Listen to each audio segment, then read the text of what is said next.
Hi friends, welcome back to our channel. నేను మీ రాణి. ఈరోజు recipe వచ్చేసి టీ టైమ్ స్నాక్స్ రెసిపీ అండి. 1 కప్పు మైదా పిండితో చాలా కమ్మగా క్రిస్పీగా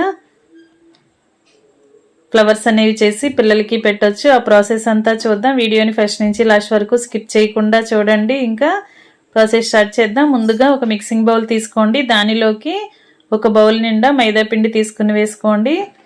మీరు మైదా పిండి ప్లేస్లో గోధుమ పిండి అయినా వేసుకోవచ్చండి. దీనిలోకి టేస్ట్కి సరిపడా సాల్ట్ వేసుకుని కొంచెంగా వంట సోడా వేసుకోండి. అలాగే జీలకర్రని, కొంచెంగా వాముని, అలాగే చిల్లీ ఫ్లేక్స్ అండి ఇవి, వాటిని కూడా వేసుకోవచ్చు. రెడ్ చిల్లీ ఫ్లేక్స్ని కూడా వేసుకుని కొంచెంగా తెల్ల నువ్వులు కూడా వేసుకోవచ్చు. ఇవన్నీ వేసుకున్న తర్వాత 1 టేబుల్ స్పూన్ ఆయిల్ వేసుకుని మనం వేసిన ఇంగ్రీడియంట్స్ అన్నీ కూడా పిండికి పట్టేంత వరకు చేత్తో పిండిని బాగా రఫ్ చేస్తూ కలపండి. సాల్టు, వంట సోడా, అలాగే జీలకర్ర, కొంచెంగా వాము, రెడ్ చిల్లీ ఫ్లేక్స్ అన్నీ కూడా పిండిలో కలిసేంత వరకు బాగా కలిపి కొంచెంగా వాటర్ పోసుకుంటూ పిండిని పూరి పిండిలాగా కలపండి. దీనిని మూత పెట్టి 1 అరగంట పాటు పక్కన పెట్టండి. అరగంట నానిన తర్వాత పిండిని చూసినట్లయితే చాలా సాఫ్ట్గా వస్తుంది. ఈ విధంగా నానిన తర్వాత మరొకసారి పిండిని బాగా కలిపి దీనిని 2 ముద్దలుగా సెపరేట్ చేద్దాం.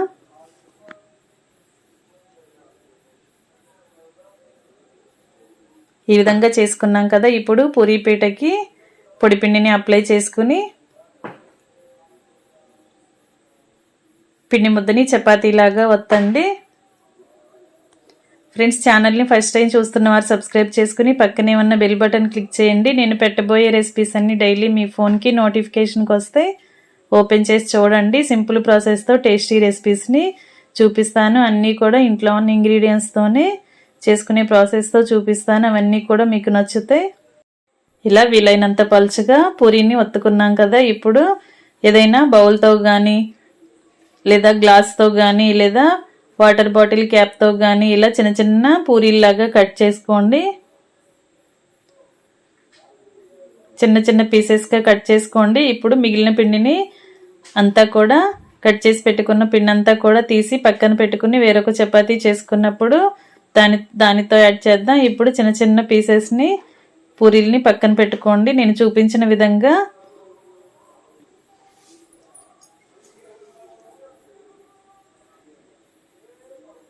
ఇలా వేలితో పలుచగా చేయండి. పూరీ అనేది మరీ మందంగా ఉండకూడదండి, కొంచెం పలుచగానే రావాలి. ఈ విధంగా చేసుకోండి.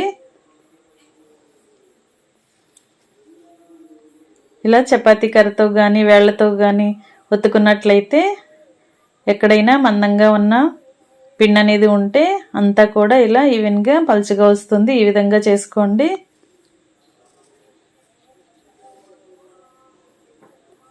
అన్నీ కూడా ఇదే విధంగా చేసుకోండి. ఫ్రెండ్స్, ఎప్పుడూ చేసుకునే స్నాక్స్ కాకుండా ఒకసారి నేను చూపించిన ప్రాసెస్తో ఈ స్నాక్స్ చేసి చూడండి. చిన్నపిల్లల నుండి పెద్దవాళ్ళ వరకు అందరికీ నచ్చుతాయి.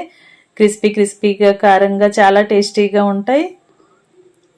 అన్నీ కూడా ఇలా వేళ్లతో ఒత్తుకున్నాం కదా. ఇప్పుడు ఒక గిన్నెలోకి కొంచెంగా వాటర్ పోసుకుని నేను చూపించిన విధంగా పూరీకి మధ్యలో వేళ్ళని తడి చేసుకుని ఇలా అంటించండి. తర్వాత దానిపైన వేరొక పూరీని పెట్టుకుని మరలా వేళ్లతో తడిని అంటించండి. ఇదే విధంగా ఒక పూరీ మీద ఇంకొక పూరీని ఇలా 6 పూరీల వరకు పెట్టుకోండి.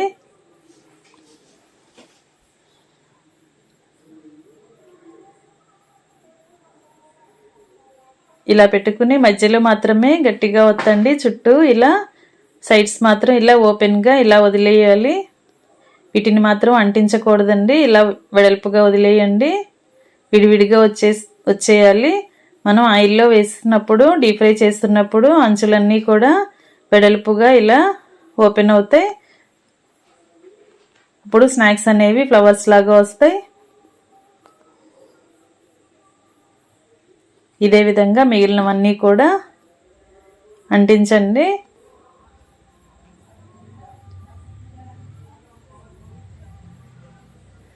మైదా పిండితో కానీ గోధుమ పిండితో కానీ ఎలా అయినా కూడా చేసుకోవచ్చండి. స్నాక్స్ అనేవి క్రిస్పీగా టేస్టీగా చాలా బాగుంటాయి.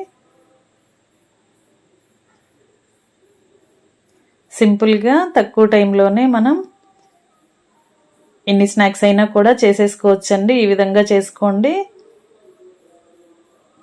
అన్నీ కూడా కంప్లీట్ అయిన తర్వాత ప్లేట్లోకి పెట్టుకున్నాం కదా, ఇదే విధంగా మిగిలిన వాటిని కూడా చేసుకుని మొత్తం అన్నీ కూడా రెడీ చేసి పెట్టుకున్నామంటే మనం డీప్ ఫ్రై చేయడానికి పని త్వరగా కంప్లీట్ అయిపోతుందండి. ఈ విధంగా చేసుకోండి.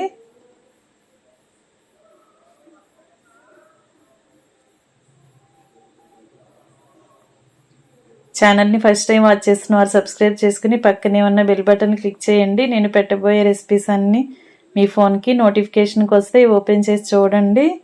నచ్చిన రెసిపీస్ని కుక్ చేసి ఫ్యామిలీకి సర్వ్ చేయండి.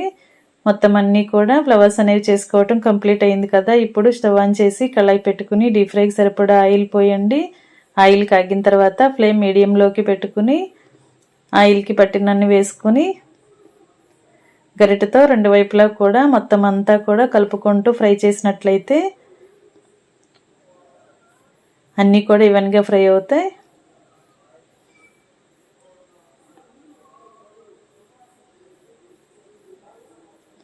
పిండిని కొంచెం ఎక్కువసేపు నానబెట్టుకున్నట్లయితే స్నాక్స్ అనేవి చాలా క్రిస్పీగా టేస్టీగా వస్తాయండి.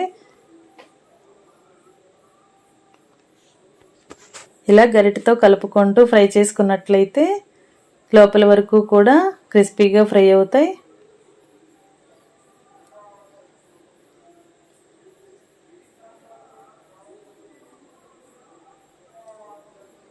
ఇదే విధంగా మిగిలినవన్నీ కూడా డీప్ ఫ్రై చేసుకుని ఆయిల్ నుండి తీసేయండి.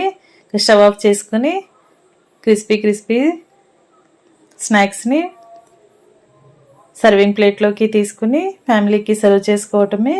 రెసిపీ నచ్చినట్లయితే లైక్ చేయండి. Thanks for watching. నేను మీ రాణి.